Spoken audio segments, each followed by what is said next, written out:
After defeating Hamas, Israel still has one more objective to complete. But Hamas also wants to keep provoking the IDF to try and get a response and then complain about it when that response comes.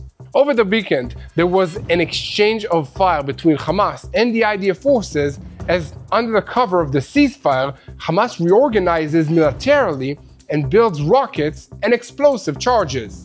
And meanwhile, the drama over the remains of the deceased hostages continues. Hamas has been made aware of the location of up to 10 sets of remains, but in order to retrieve some of them, heavy equipment and engineering operations will be required. And meanwhile, Israel has announced that the Rafah border crossing on the Egyptian border will remain closed until Hamas stops violating the ceasefire agreement. And following this announcement, Hamas announced the transfer of 2 more sets of remains on Saturday evening. But Hamas is also pursuing its own plans for the future of the Gaza Strip, starting with a violent purge of all the domestic opponents. People are disappearing in the new Gaza, and although opponents of the terrorist organization thought that the agreement heralded the end of its rule, instead, they're getting a new reign of terror in Gaza. Hamas has launched a manhunt, enjoying a base of support, and now its gunmen are taking over the streets. But they might not be able to keep control for very long because Gaza is on the verge of collapse. The water infrastructure is destroyed. Most of the buildings are uninhabitable, and winter will soon be here. However, help is on the way, as Egypt and Turkey have sent specialists to the Gaza Strip to lay the groundwork for what is expected to be a large international force. And amidst all of these developments, Israel is organizing to defend against an international smearing campaign under Hamas's auspices, a legal tsunami, and even the fear of arrests. However, there is also action on other fronts, and over the weekend, Hezbollah, the terrorist organization in Lebanon, lost an entire factory to Israeli airstrikes amidst operations that also targeted equipment and infrastructure meant to rebuild the threat on Israel's northern border.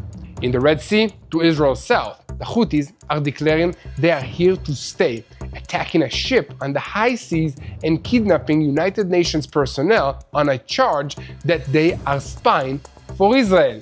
And finally, Iran has declared that it is no longer subject to limitations related to the nuclear program, and satellite images reveal that it is restoring another nuclear facility.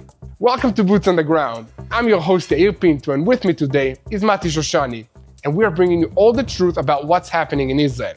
So I want to invite you to click on the subscribe button if you haven't already, so that you remain tuned to the truth in real time and never miss another episode of Boots on the Ground. So today, we will bring you a look at why Hamas is trying to test the IDF's alertness in the Yellow Line area despite the ceasefire. In a shooting incident near Zaytun in the Gaza Strip, 11 civilians were killed, amongst them children, sent by Hamas, and the IDF reported strikes against terrorists in Khan Yunis and also in Rafah. The IDF statement said that the terrorists were struck from the air to remove a threat in accordance with this agreement.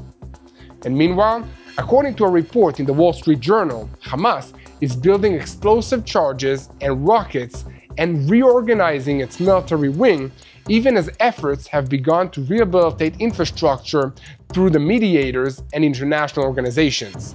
Hamas terrorists also seized the Jordanian hospital compound inside Gaza City after a battle with local militias. Eyewitnesses reported that the organization has turned the facility into a hub of security activity. And in related news, in order to retrieve the remains of some of the deceased hostages, engineering operations will be required. Palestinian media affiliated with Hamas distributed footage of the continued searches for the deceased inside the Gaza Strip.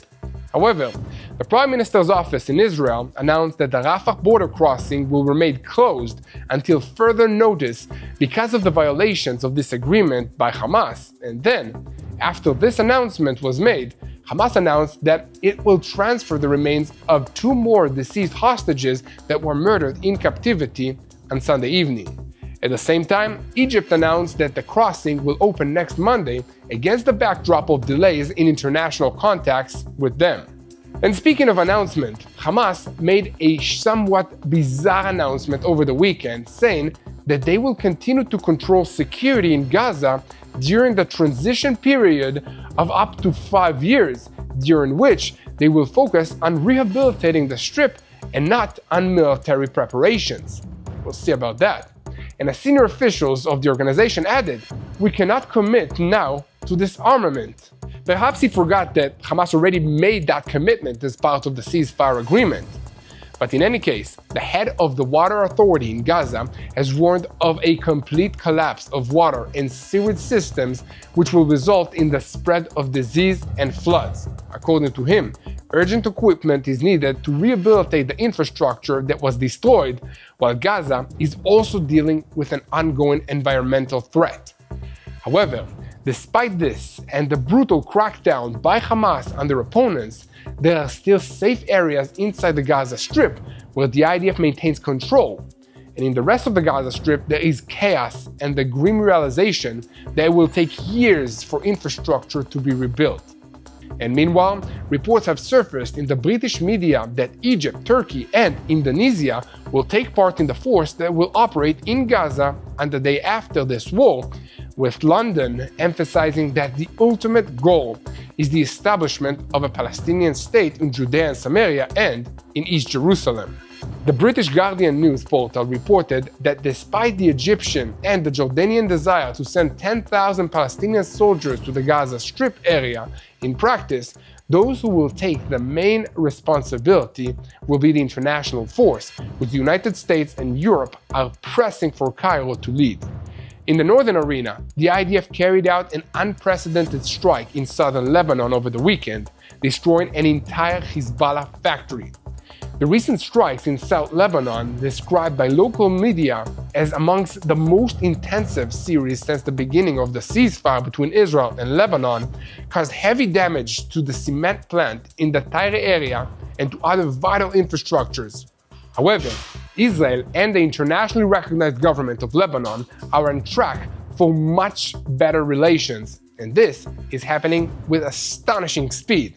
And according to recent reports, the talks on the table will be conducted through military channels and will deal with the disarmament of Hezbollah in exchange for a truce agreement or a hudna, temporary ceasefire. And the talks will also discuss the 5 points in southern Lebanon under IDF control and rehabilitation.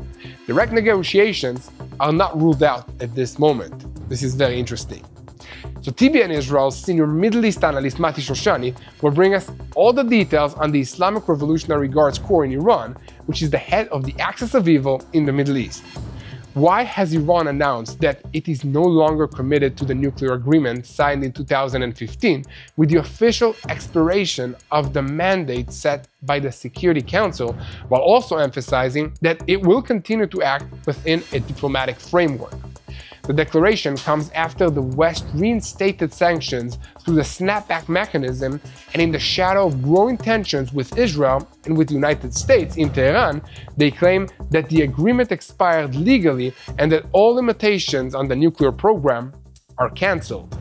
And at the same time, a new report by the Institute of Science, an international security think tank, points to renewed activity at 3 entrances to the tunnel system at the Isfahan nuclear facility, indicating restorations and fortification work. Mati will tell us all about this. And to Israel's south, the Houthis are still making threats and declare that they are here to stay. A large demonstration in Sana'a in Yemen included pictures of their former military chief Muhammad Abdel El-Karim El-Gamari, who was eliminated in an Israeli strike. The crowd also chanted, "Remember Sinwar," the leader of Hamas, and commit to continue in the same path without hesitation. Also, over the weekend, for the first time since the ceasefire in Gaza, a ship was attacked near the shores of Yemen.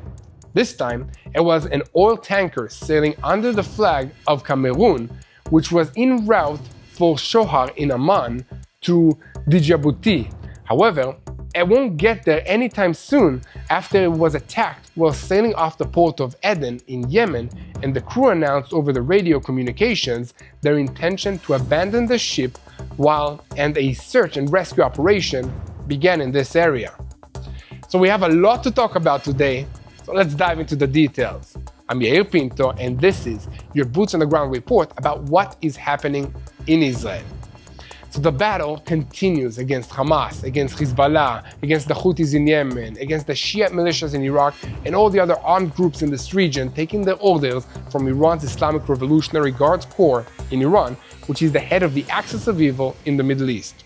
A moment before we begin, I want to remind you that Israel is flooded with a tsunami of lies that are shared about what's going on here around the world. Day by day, lies and slanders are being spread also about the people of Israel. Therefore, we must stand at the forefront of public diplomacy. We are here to share the truth. So if you want to help us, make sure to leave a comment, hit the like button, and subscribe to TBN Israel YouTube channel so you never miss another episode of Boots on the Ground. Now, let's start with the news from the Gaza Strip, where, in spite of the ceasefire, Hamas is trying to test the alertness and the responses of the IDF in the Yellow Line area. Over the weekend, there were several shooting incidents, including an event that occurred near the Zaytun neighborhood of Gaza City that resulted in fatalities amongst 11 members of the same family. The IDF spokesperson put out a statement about the incident already on Friday evening, saying that earlier today a suspicious vehicle was identified crossing the Yellow Line and approaching the IDF forces operating in the northern parts of the Gaza Strip. Warning fire was carried out towards the suspicious vehicle, and afterwards the vehicle continued to approach the forces in a manner that posed an immediate threat to them, and the forces fired to remove the threat in accordance with the ceasefire agreement. And shortly after this event, the IDF reported 2 attempts by Hamas to act against its forces in the southern parts of Gaza. In one case, several terrorists were identified emerging from a shaft in the Khan Yunis area and approaching the IDF troops. The IDF says that the terrorists acted in a way that posed an immediate threat to them, and once again, the IDF spokesperson said that the terrorists were struck from the air to remove the threat in accordance with this agreement. The Minister of Defense, Israel Katz, instructed the IDF yesterday to carry out a rapid operation to mark the Yellow Line in a way that would be clear to the entire population of Gaza, where they are forbidden to be saying the Yellow Line, where the IDF is deployed in more than 50% of the Gaza territory, is not visible to us. And we will physically mark this Yellow Line together with the IDF with a special continuous marking to clearly determine where the security political separation line along with the IDF is deployed is running, and to warn Hamas terrorists and also Gaza residents that any violation and attempt to cross the line will be met with fire. It is important to point out that this statement was made even before the severe incident took place on Friday morning. That's because in the past week, since this ceasefire came into effect, the IDF has identified attempts by Hamas to test the forces along the Yellow Line. Amongst other things, the terrorists sent unarmed children and teenagers into this area in order to see how the soldiers on the ground will respond and what the IDF's routine activity is in the security zone. In addition to that, according to a report in the Wall Street Journal news portal, Hamas terrorists seized the Jordanian hospital compound in Gaza City last weekend after exchanges of fire with local Palestinian militias.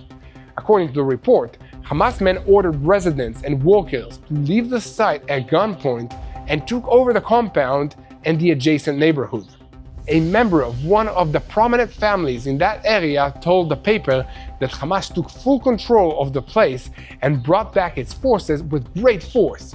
According to him, the organization also turned a structure on the hospital grounds into an operational activity hub and used a tunnel running near the compound. And Jordan, for its part, denied any knowledge of Hamas activity or the existence of tunnels in the hospital area.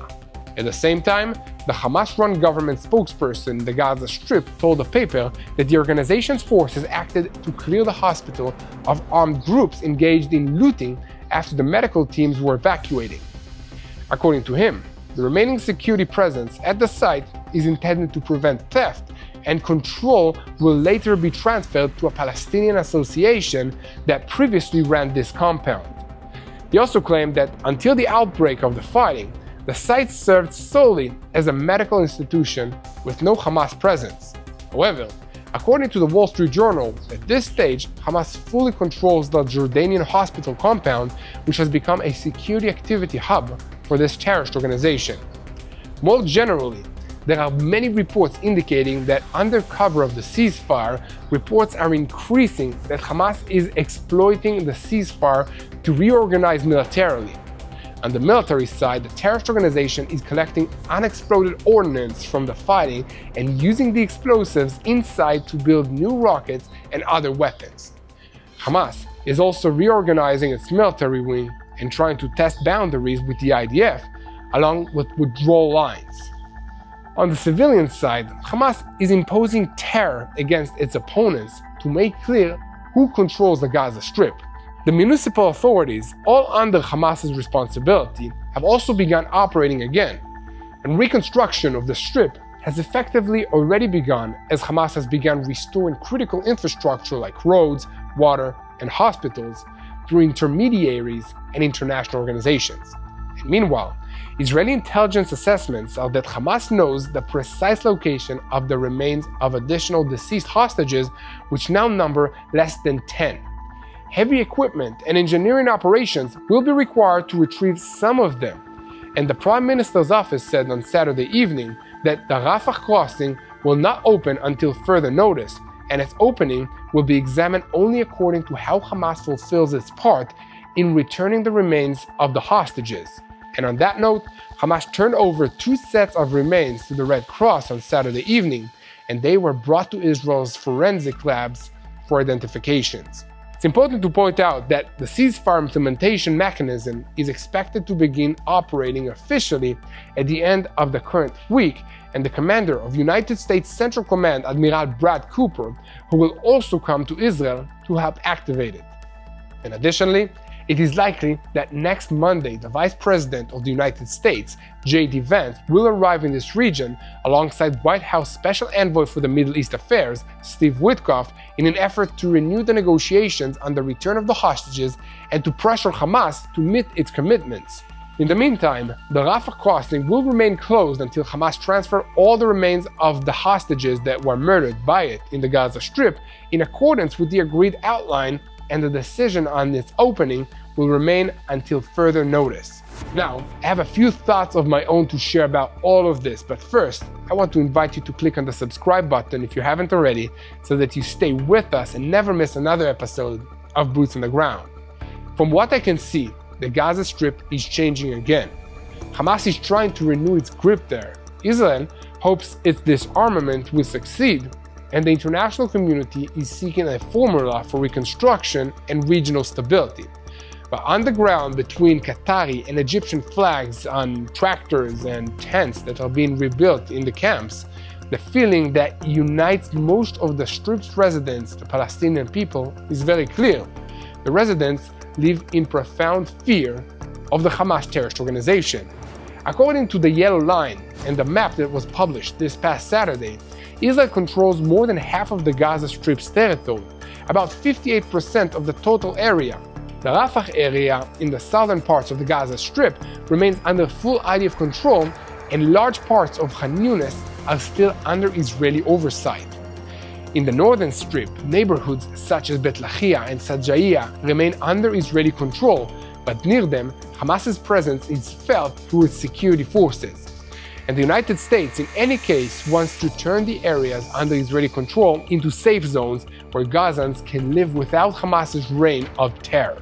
The Yellow Line separates between the areas that the IDF holds, mainly along the main arteries and in open areas, and areas still under Hamas, to which Palestinians have been allowed to gradually return due to the Israeli presence on the main arteries. Even in areas from which the IDF has withdrawn, Hamas is now controlling, but not completely.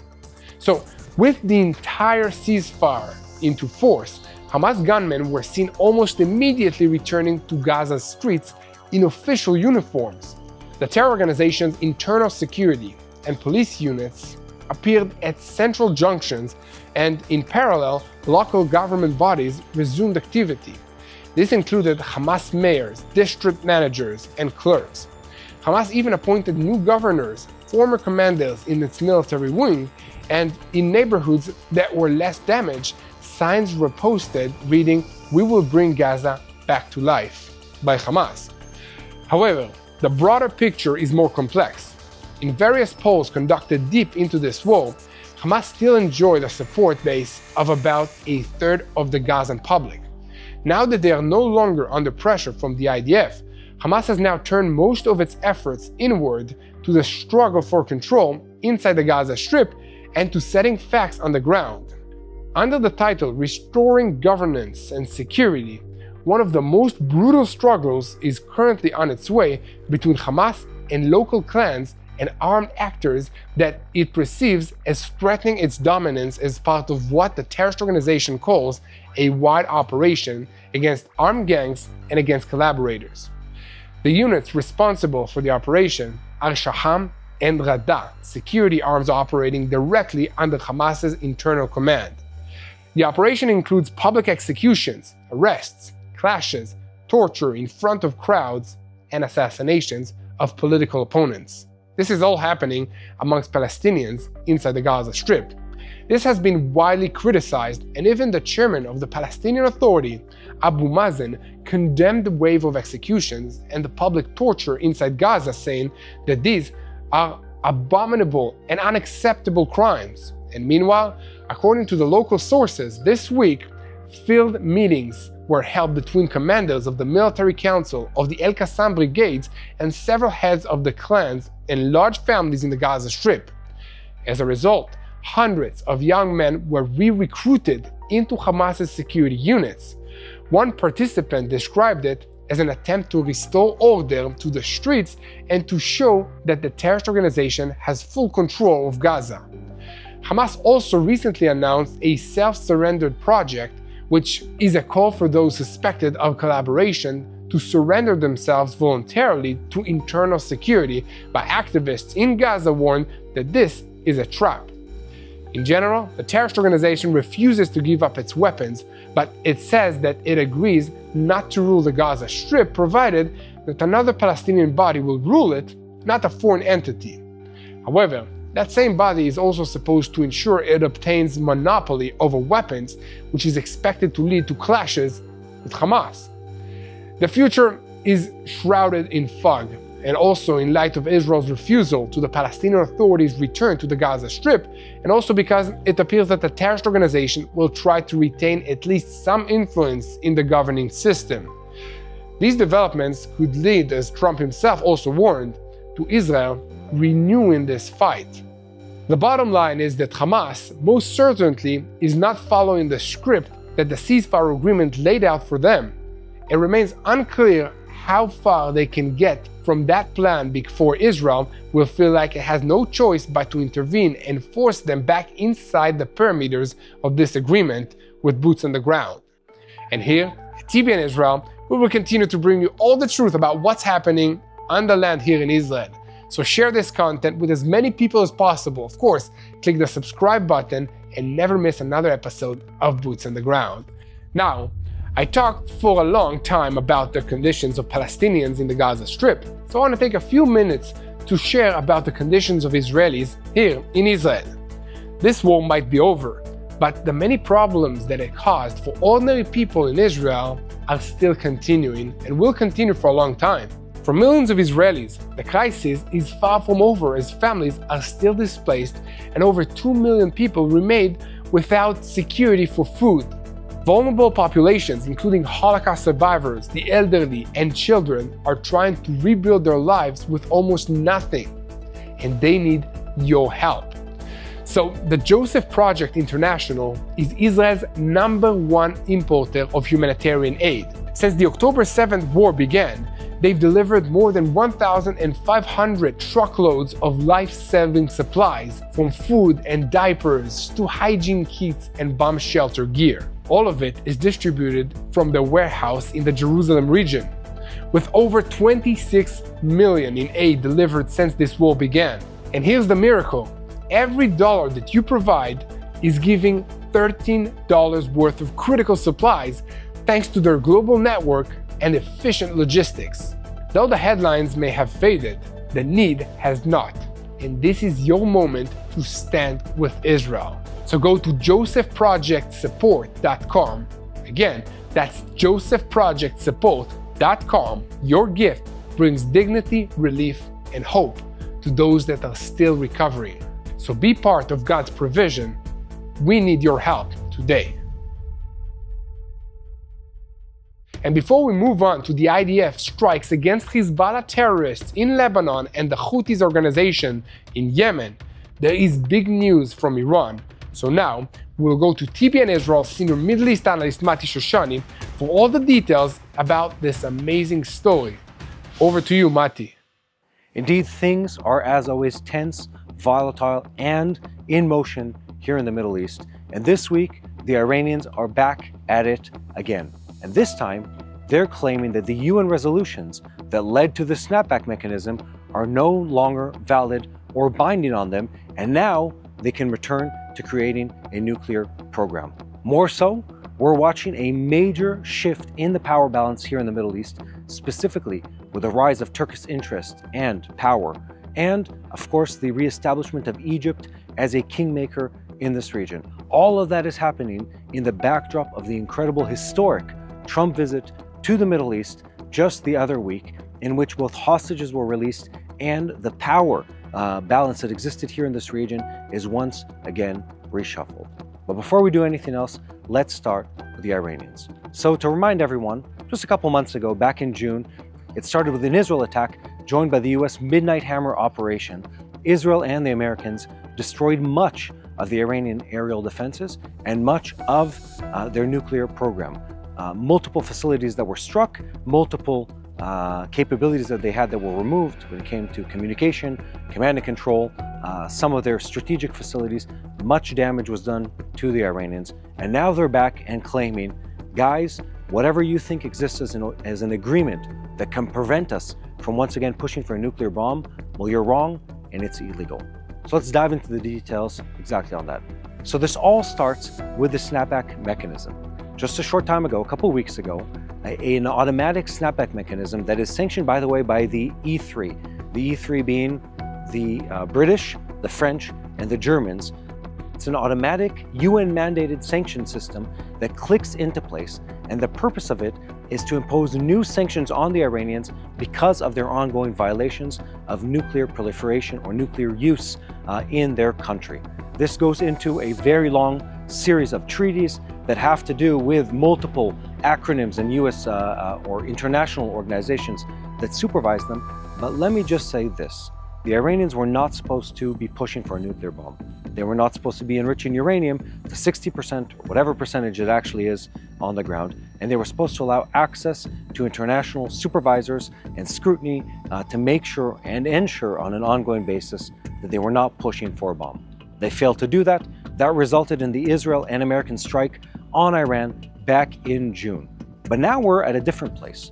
Now the Iranians are saying, okay, we understand that the snapback mechanism has been imposed, and they're between the lines admitting how painful it was. And that makes sense. It sanctions trade with them. It sanctions moving money. It sanctions exporting technology or buying anything almost from the Iranians. But more so, it allows another layer of scrutiny against the Iranians and another more violent course of action against Iranian officials and money outside of the borders of Iran. And that hurts the Iranians, so much so that they are fighting back. And that's what we're witnessing right now on two major fronts. The first one is them claiming that the UN resolutions and the, let's call it the combined resolutions that allow the sanction or the snapback mechanism to take place are illegal, that they were done in an illegal way, and they're petitioning the UN and several other countries. My guess is, by the way, behind the scenes with the help of the Russians, they're petitioning them to say this wasn't legal, your snapback mechanism was not something you were allowed. The major point of contention here is that the snapback mechanism came because the Iranians failed to comply with IAEA, that is the International Agency of Atomic Energy. They were supposed to scrutinize everything the Iranians are doing, but Iran has consistently failed in allowing them access into their nuclear programs. One more important thing is that there's satellite imagery and intelligence reports that indicate that the Iranians are rebuilding or fixing up the facility in Isfahan. This is one of the nuclear facilities that was severely damaged by the Israeli and American strikes all the way back in June. We don't know that they're working underground, but we do know that they're rebuilding the portals and the access routes into that facility, probably with the hope and purpose of repurposing it in the near future. Just one more thought on the Iranians. One thing we haven't seen take place yet is them trying to re-escalate proxy warfare in the region. And just to remind you all, the way they fought for the most part over recent decades in this part of the world is by using proxies. It was the Hezbollah, it was Hamas, and of course, the Houthis in Yemen. And up till this moment, in recent months, we haven't seen them really re-escalate the use of those proxies as we've expected them to see. But now with the pressure mounting and the very obvious chance of them pushing for nuclear capabilities once again and trying to regain their position as a nuclear regional disruptor, we might have to take action once more. And believe me, both Israel and the United States are in heightened alert to make sure this does not become the next reality once again. So we've been talking about the Iranians, but really the big next piece in regional powers and regional power balances is the day after for the Gaza Strip. And I want to remind you guys, we've seen one phase of the agreement pan out partially, which is the partial exchange of the hostages, first the living and only part of the murdered hostages that were held by Hamas, and the partial retreat of the IDF in the Gaza Strip. But the big, complex, massive piece that needs to be worked out is how the Gaza Strip is going to be governed without Hamas, how it's going to be rebuilt without Hamas, and who is going to be the people on the ground or the boots on the ground carrying out that policy. And enter into this conversation are two regional superpowers, the Egyptians and the Turks, that have really used these last weeks of negotiations and reshuffling of power to reposition themselves as a dramatic and a meaningful player in this region once more. Both of them are also complex players that have a very, very, very intricate map of interest as it relates both to Hamas, the US, and of course, Israel. So there's a big piece here that needs to be worked out, which is who is going to be on the ground in the Gaza Strip. There have been many ideas floated that have to do with, for instance, Indonesian soldiers, possibly Egyptians, maybe Turks, maybe other people that would be on the ground, but someone who's not Hamas, and at the moment not the Palestinian Authority, needs to govern and police the Gaza Strip, needs to be the transition force out from Hamas and into a different kind of government. That's something that needs to happen, and it's very complex to work out. And the people sort of vying to be part of that are players that want to affect the day after in the Gaza Strip and want to be once again substantial players in what's happening right here in the Middle East in the bigger picture of things. There's one more big piece here, which is the fact that Hamas doesn't want to be removed. And these entities are entities that are intentionally working against Hamas or possibly have a very complicated relationship with Hamas as Turkey does. And I'll explain that in just a minute. The big winner in the last couple of weeks has been the Turkish government. They've repositioned themselves as a super player in king-making and power balances and power shifts in this region. They are the ones who were able to force Hamas to the negotiation table and force them to sign the ceasefire agreement. It was the US behind the scenes, it was Israel to a lesser degree on the ground on a military level, but really the one who made the difference was the Turkish government that threatened Hamas leadership outside of the boundaries of this country. And that was a significant move. And they did it because they wanted once more to be a top dog in DC and also in Europe as the power that you need to work through to reshape the Middle East. And they've succeeded in doing that. They were the ones that helped force the ceasefire agreement on Hamas. Now they're contenders to be a substantial force to rebuild Gaza in the day after. And they're also looking to position themselves as someone who has a stake on the ground in northern Syria. In other words, Turkey, which is on a good day a frenemy of Israel, both a friend and an enemy. We have a very complex, very volatile relationship, specifically with their current president, Erdogan.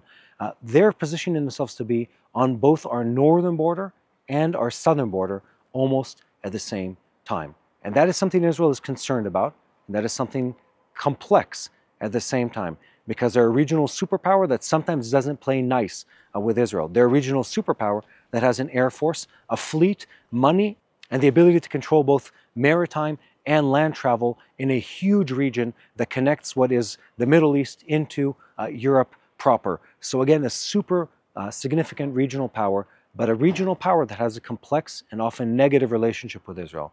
So for us, the Israelis, this is something we're watching, we're tracking with and we're slightly concerned about. And at the same time, they are the ones who are able to help bring this ceasefire agreement in the Gaza Strip. Now, the days and months coming up are the ones that are going to determine whether or not we're going to really see this agreement in the Gaza Strip come to fruition. Because if the last week has shown us anything, is that Hamas is not willing or planning to give up their power anytime soon. Definitely not without a fight. They've been violent, they've been active, they've been horrific in the way they've treated their population in the Gaza Strip, and I don't expect they're going to go down without a fight. So here's where we are today. There's been a power shift and a power vacuum created in the Middle East. And while we have a ceasefire agreement, multiple countries, primarily Turkey and Egypt, are trying to reposition themselves as the superpowers that can make or break deals in this region. And while this is happening, the Iranians are looking by and saying, hey, don't forget us. We were the original bad boy of this neighborhood. We want to continue disrupting. We want our place at the table of the regional superpower troublemakers. And what they're doing is they're threatening once again to push for nuclear capabilities. As always, things don't start and end overnight here in the Middle East. What we're seeing is just more and more of these extended processes that require extenuous work and a lot of grit to make sure they happen. We've done the first substantial step, which is the ceasefire agreement and the exchange of some of the hostages, but we're not there yet. And days and months that will come will let us know what's truly going to happen and who the next big powers of the Middle East will be. Now back to Yair Pinto. Thank you very much, Mati, for covering these developments for us so thoroughly. Indeed, Iran is not climbing down from its tree. And we can also see that in the way it's communicating, it tries to rearm Hezbollah in Lebanon. Israel is not sitting still while this is going on and has taken extensive action to push back against the Hezbollah efforts to rearm, reorganize, and prepare for another round of fighting against Israel. According to the IDF sources, in recent weeks, Hezbollah activity has been observed in border villages in southern Lebanon next to the border with Israel, aiming to locate weapons depots and extract from them missiles and military equipment that was buried under the rubble.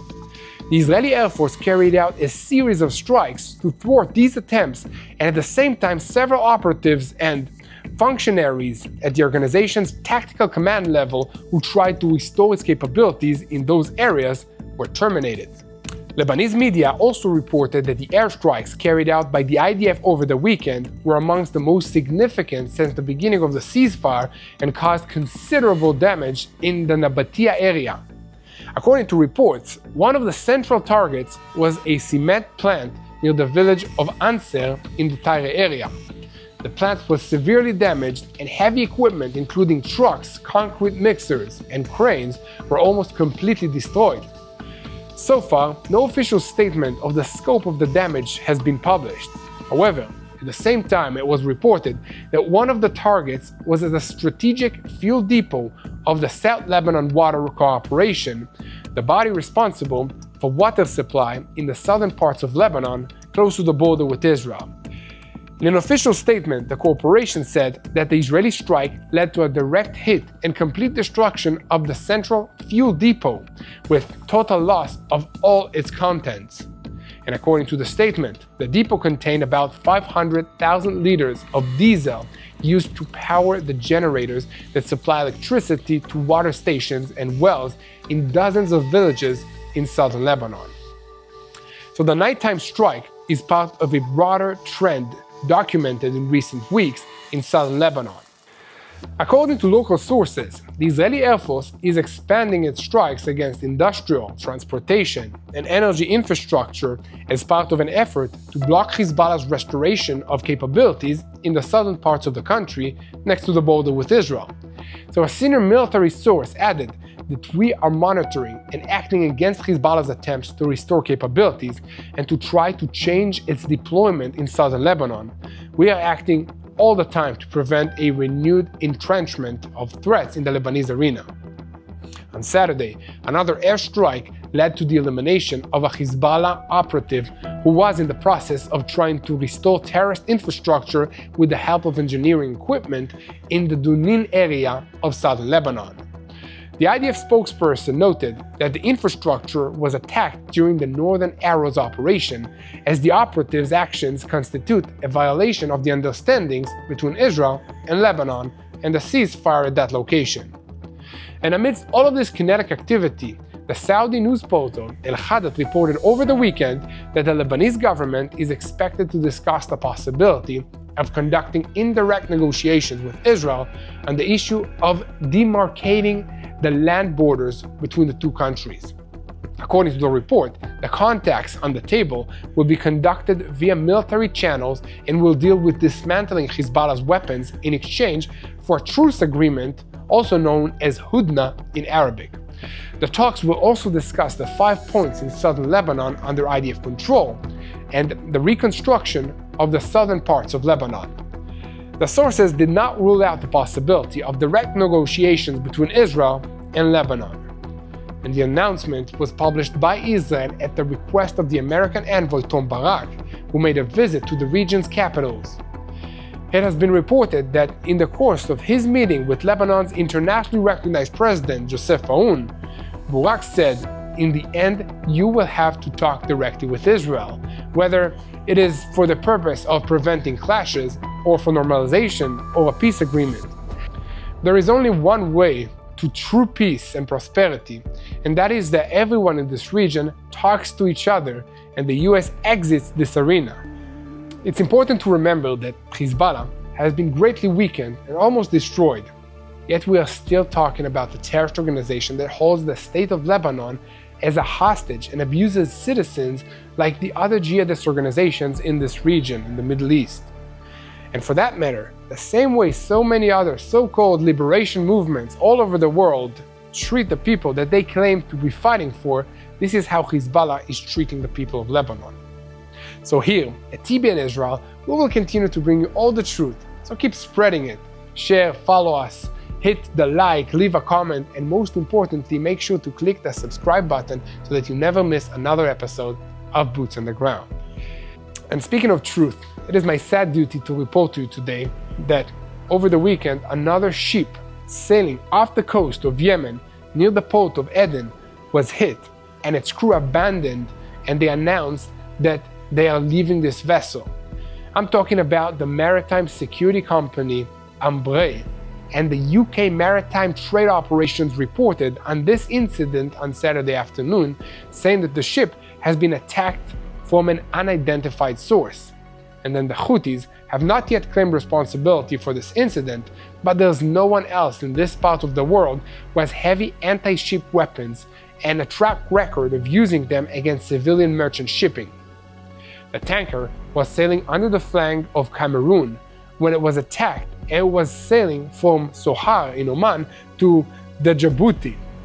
It was hit about 214 kilometers east of the port of Eden, and the strike caused a fire on board that prompted the crew to announce that they were abandoning ship as a search and rescue operation began in that area. As I said before, the Houthis have a track record of this kind of thing exactly, and during the war in the Gaza Strip, the Houthis sank 4 ships, fatally wounding at least 9 sailors and took dozens more captive. In addition, Houthi media quoted the Deputy Foreign Minister of the Houthi administration, Abdul Wahid Abu Ras, as saying that his ministry intends to re-examine and amend the basic agreements signed with all the organizations that are operating in Yemen. He added that this step will contribute to establishing a strengthening Yemen's security, its stability, and its sovereignty. Abu Ras's statement comes after a harsh speech by the organization's leader, Abdul Malik al-Houthi, last Thursday, in which he accused United Nations organizations, including the World Food Programme, WFP, and UNICEF, of involvement in espionage and hostile activities. He claimed that some of their employees played a role in the Israeli airstrike aimed at the organization's government meeting in Sana'a, which terminated its prime minister and several ministers at the end of August. In the speech, the Houthis say that his group has unequivocal information and clear evidence of the involvement of so-called spy cells with humanitarian organizations, noting that these cells track the government's meetings and report on it to the Israeli enemy. We'll see about that. On Saturday, members of the Houthi organization stormed the United Nations headquarters in Sana'a, and according to reports from sources in the El Arabiya and El Hadat media portals, it was also reported that the Houthis arrested several United Nations employees and confiscated their phones, and added that they are interrogating employees from that office of the United Nations envoy to Yemen. And according to the United Nations, the Houthis are now holding 53 UN employees, including workers from the World Food Programme, UNICEF, and the Office of the High Commissioner for Human Rights. A United Nations source confirmed to the El Arabiya and the El Hadat networks that the pace of Houthi raids on its headquarters has increased over the past 2 days. The escalation in Abdul Maluk el-Houthi's rhetoric against the United Nations agencies and the organizations, and his explicit accusations of participation in espionage and aggressive activity against his group, aroused fear amongst Yemen's and aid organizations about a worsening of the humanitarian crisis in the country of Yemen. Millions in Yemen are coping with famine, rising food prices, and severe inflation after more than 10 years of war created one of the world's largest humanitarian crises against the backdrop of international and local warnings of famine that could strike the country in 2026. The United Nations has previously rejected outright the accusations hurled by the Houthi group against its workers in Yemen, stressing that these accusations are very troubling and endanger the lives of workers in the humanitarian sector. Aid workers and officials in Yemen warned last Friday about the implications of the Houthi accusations against the United Nations organizations for the future of humanitarian work in the country of Yemen. And here at TBN Israel, we will continue to report on all of Israel's fronts, and we are calling you to unite in prayer. This is a spiritual war, and it will not end without God's intervention. So let's unite in prayer, because the best way to fight a spiritual war is by praying. Our Father is listening. So let's pray for the ceasefire in the Gaza Strip to hold, but also for Hamas to disarm of its weapons, like was agreed in this agreement. For the remains of the Israeli hostages to come back home. Let's pray for the hostages that are in Israel to have a speedy, safe recovery, physically and also mentally. Let's pray for all the people that are affected by these terrorist groups: Yemen, Syria, Lebanon, the Gaza Strip, Judea and Samaria. And let's also pray for the people of Israel after 2 years of war. Let's pray for the peace of Jerusalem.